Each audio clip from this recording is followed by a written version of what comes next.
Pozdravljene, drage dušice.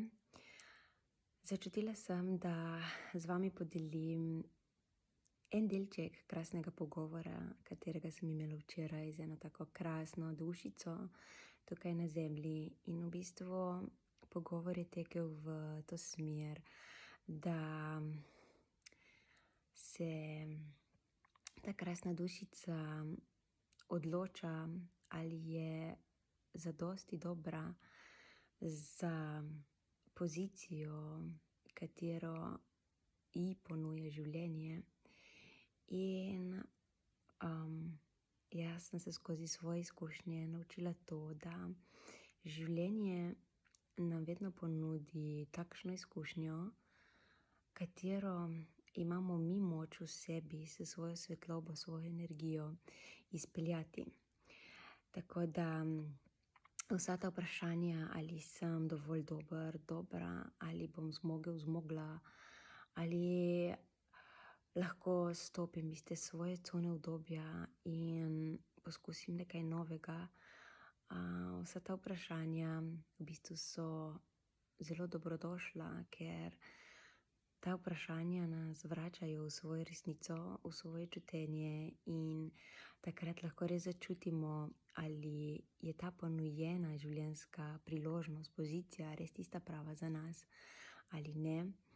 In ta vprašanja so me tudi naučila, da ko sem si odgovorila iskreno na ta vprašanja, srčno, takrat se je moj mozaik tudi sestavil.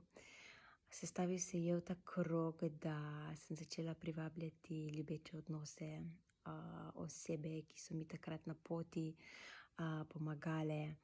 V življenju so prišle nove energije zavedanja, sidranja, še boljše, še bolj globlje resnice za moje srce. Tako da v bistvu ta vprašanja, ki lahko izhajajo iz našega strahu,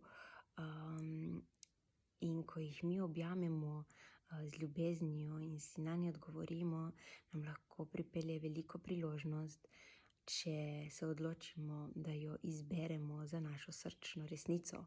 Tako da, dragi moji, vse, kar nam prihaja na pot, je dobronamerno za nas in dobronamerno za našo rast, za širjenje zavedanja, predvsem tudi za postavljanje meja do sebe. In na takšen način si še bolj pokažemo, da se ljubimo, da smo svetloba in da so na naši poti izbire, ki lahko polnijo naše srce. Tako da, dragi moji, ljubimo se in dajmo si te priložnosti, ki jih resnično čutimo v sebi. Magičen dan.